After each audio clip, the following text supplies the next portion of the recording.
ইরে বেলাল, এটা কেমন জুলুম! কতদিন হলো তোমার কণ্ঠের আজান শুনি না। বেলাল রে, তোর কি মন চায় না আমি নবীর জিয়ারতে আসতে? বেলাল আয়, আমি নবীর জিয়ারতে আয় রে বেলাল আয়, কতদিন হলো তোমার কণ্ঠের আজান শুনি না। স্বপ্ন যখন নবীজি দেখাইছে, এ মুসলমান, হযরত বেলাল সুদূর সিরিয়ার দামেস্ক থেকে পাগলের মতো দৌড়াইলেন, পাগলের মতো ছুটে আসলেন। যখন মদিনাতে আসলেন তখন তাহাজ্জুদের সময় চলতেছিল। তাহাজ্জুদের সময় চলার সময় হযরত বেলাল রাদিয়াল্লাহু আনহু কাঠের জালি দিয়ে তখন রওজা শরীফ ঘিরে রাখা ছিল। ওই জালির পাশে বসে বসে জালির সঙ্গে মাথা ঠেকাইয়া নবীর পাগল বসে বসে গুনগুন গুনগুন করে কাঁদে আর বলে, হুজুর আপনি আসতে বলেছিলেন, গোলাম এসে হাজির হয়েছে। নবী গো, আজান দিতে বলেছেন, আমি আজান দিলে আপনি আগে নামাজে আসতেন, এখন আজান দিলে কি নবী আপনি নামাজে আসবেন? হুজুর এখন আজান দিলে কি আপনি নবী নামাজে আসবেন?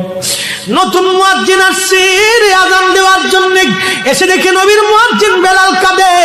ডাক দেখে মদিনাবাসী, শুনছো নবীর মুয়াজ্জিন ফিরে এসেছে, বেলাল আসছে, বেলাল ফিরে আসছে। এই কথা শোনার পরে সব সাহাবী ঘর থেকে বের হয়ে দৌড়ায় এসে দেখে বেলাল কাঁদে। সাহাবীরা বলে, বেলাল আজান দাও, কতদিন হলো তোমার কণ্ঠের আজান শুনি না। বেলাল আজান দাও, কতদিন হলো আজান শুনি না রে বেলাল।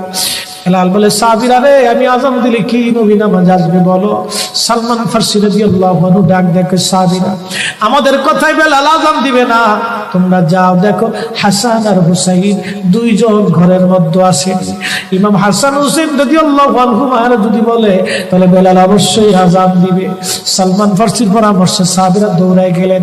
বর্তমান 7 নম্বর গেট বাবুস সালাম বরাবর একটা মসজিদ আছে, মসজিদে আলী। এটাই ছিল হযরত ফাতেমা রাদিয়াল্লাহু আনহার বাড়ি। এই বাড়িতে দৌড়াই যাওয়ার পরে ইমাম হাসান হুসাইন রাদিয়াল্লাহু আনহুমা দুইজনকে নিয়ে আসা হলো। দুইজনকে নিয়ে আসার পরে হযরত ইমাম হাসানকে দেখতে আমার নবীর মতো দেখা যাইতো, চেহারাটা রাসূল করিমের চেহারার মতো ছিল। নাতি দৌহিত্র নানার চেহারা পেয়েছিলেন, ইমাম হুসাইন ও নানার সুরত পেয়েছিলেন। দুই ভাই নানার সুরত পেয়েছিলেন। হযরত বেলাল রওজা শরীফ থেকে উঠে হযরতে হাসানের বুকের মধ্যে মাথা ঠেকায় কাঁদতেছে, ইমাম হুসাইনের বুকের মধ্যে মাথা ঠেকায় কাঁদে।